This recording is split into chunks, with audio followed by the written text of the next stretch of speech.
2024년 8월 21일 수요일 경제뉴스 매일 브리핑을 시작하겠습니다. 농촌진흥청은 20일 전북 전주 농진청 재해대책상황실에서 서효원 차장 주재로 긴급 현안대책회의를 열고 제9호 태풍 종다리 영향으로 피해가 예상되는 농업 분야 복구 방안을 논의했다고 밝혔다. 한편 태풍 종다리는 20일 제주도, 전남권, 전북 서해안을 거쳐 21일 내륙에 상륙할 것으로 예상된다. 돌풍과 천둥 번개를 동반한 강한 비가 내릴 것으로 예보됨에 따라 태풍 이후 적극적인 사후관리로 농작물 피해를 줄이는 데 주력해야 한다. 최희석 농진청 재해대응과장은 추석 대비 품목과 수확을 앞둔 농작물을 중심으로 태풍 피해 상황을 신속히 파악하고 현장 기술 지원을 벌여 안정적인 농작물 공급에 최선을 다하겠다고 밝혔다. 다음 뉴스. MP닥터에 따르면 20일 코스닥 시장에 상장한 K3i는 공모가 대비 31.94% 하락한 1550원에 첫 거래를 마쳤다. 같은 날 신고식을 치른 넥스트바이오 메디컬 역시 약세 흐름을 보이며 공모가 대비 18.28% 내린 23,700원에 마감했다. 시장에서는 IPO 과정에서 기관 투자자 대상 수요 예측이 과열된 데 따른 수순으로 보기도 한다. 공모주 대부분이 희망밴드의 상단 혹은 상단을 초과한 가격에 공모가를 확정하는 게 일반화하면서 몸값에 거품이 끼었다는 것이다. K3i와 넥스트바이오 메디컬이 상장 첫날 저조한 성적을 기록하면서 상장이 예정된 종목 역시 긴장 상황이다. 오는 21일 TDS-팜, 22일에는 M83, 23일에는 EN셀이 차례로 증시에 입성한다. 다음 뉴스. 애플이 올해 처음으로 인도에서 고가 모델인 아이폰 프로 및 프로맥스를 생산할 예정이라고 20일 블룸버그 통신이 소식통을 인용해 보도했다. 소식통은 애플의 최대 협력사인 폭스콘이 인도 타밀 나두주에 위치한 공장에서 올 가을 신제품 출시 직후 몇 주 안에 아이폰 16 프로와 프로맥스를 생산할 것이라면서 전했다. 소식통은 현지 공장이 생산 준비에 서두르고 있으며 수천 명의 근로자들을 교육하기 시작했다고도 전했다. 또 다른 애플의 협력사인 페가트론 인도사업부와 타타그룹도 곧 아이폰 프로를 생산할 것으로 알려졌다. 애플은 그동안 신형 아이폰 대부분을 중국에서 구형 아이폰을 인도에서 만들었다. 이처럼 인도에서 고급 모델까지 아이폰 전체 제품군을 인도에서 생산하는 것은 2021년부터 본격적으로 추진된 생산 현지화에 있어 중요한 이정표라고 블룸버그는 평했다. 다음 뉴스. 20일 카카오에 따르면 지난 16일부터 M12는 카카오톡 선물하기에 공급한 교환권 구매 사용을 일시 중단시켰다. M12는 할리스, 본죽 등 일부 프랜차이즈 브랜드의 모바일 교환권을 유통하는 회사로 최근 팀F 미정산 사태로 현금 유동성 문제가 발생했다.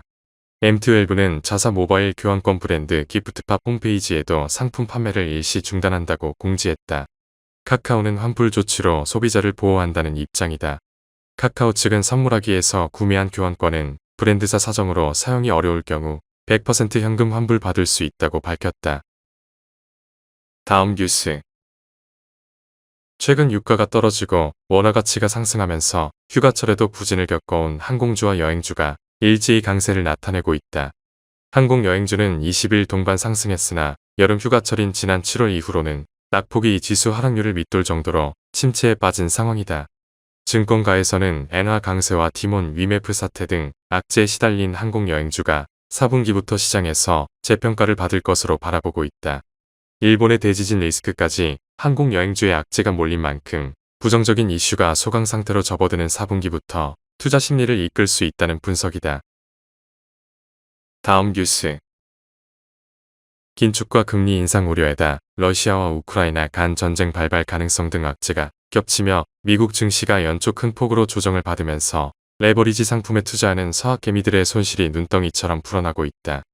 23일 한국예탁결제원에 따르면 올 들어 3주간 국내 투자자들의 미국 증시 상장 3배 레버리지 상품 순매수 규모는 9천억 원에 달하는 것으로 집계됐다. 상위 50개 종목 총 순매수액 중 3배 레버리지 상품이 차지하는 비중은 30%에 달해 과열 양상까지 나타나고 있다. 더 큰 문제는 따로 있다. 미국 시장에서도 2배, 3배 레버리지 ETF, ETN까지만 투자가 가능하자 일부 서학개미들이 5배짜리 상품이 나온 영국 런던 거래소로 눈을 돌리고 있다는 점이다. 전문가들은 레버리지 투자는 대세 상승장에서만 효과가 있을 뿐 조정장, 횡보장에서는 손실을 키울 뿐이라며 투자의 주의를 당부했다. 규제의 틈새를 이용한 과도한 해외 레버리지 투자를 제한해야 한다는 목소리가 곳곳에서 나오고 있다. 다음 뉴스. 미국 연방준비제도의 9월 금리 인하 기대와 지정학적 긴장 고조가 겹치면서 금괴 한 개 가격이 사상 처음으로 100만 달러를 넘어섰다. 20일 아시아 상품 시장에서 국제 금 현물 가격은 온스당 2,500달러 내외에서 거래됐다. 경제 전문 매체 밸런스는 올해 들어 금값이 20% 급등했다며 월가에서 새로운 골드러시가 일어나고 있다고 평가했다. CNBC는 기준금리가 내려가면 안전자산 가운데 금의 경쟁자인 미국 국채의 투자 매력이 떨어진다고 분석했다. 이어 금리 인하로 달러 가치가 내려가면 다른 화폐를 가진 투자자들의 달러로 가격을 매기는 금을 구입할 때 부담이 줄어든다고 내다봤다. 또 경제 성장으로 숫자가 늘어난 인도, 중산층의 금 수요도 금값 상승을 부추기고 있다고 전했다. 다음 뉴스. CJ 대한통운은 내년부터 일요일과 공휴일을 포함해 주 7일 택배를 받을 수 있는 배송 서비스 매일 운해를 시작한다고 20일 밝혔다. 이와 함께 택배기사들에겐 수입 감소 없는 주 5일 근무제를 도입한다. 앞서 지난 19일 CJ 대한통운과 대리점, 택배기사, 전국택배노동조합 등은 매일 운해 서비스 안착을 위해 상호 협력키로 합의했다. CJ 대한통운이 주 7일 서비스를 추진할 수 있는 배경으로는 압도적인 물류 인프라와 경쟁사 대비 3에서 5년 앞선 것으로 평가되는 첨단 기술 역량이 꼽힌다. CJ 대한통운은 아시아 최대 규모의 곤지암 메가허브를 비롯해 14개 허브터미널과 276개 서브터미널을 운영하며 전국을 촘촘하게 연결하는 배송 네트워크를 구축했다. 앞으로 CJ 대한통운은 성공적인 매일 운해 시행을 위해 인프라와 시스템 구축에 박차를 가할 계획이다. 다음 뉴스.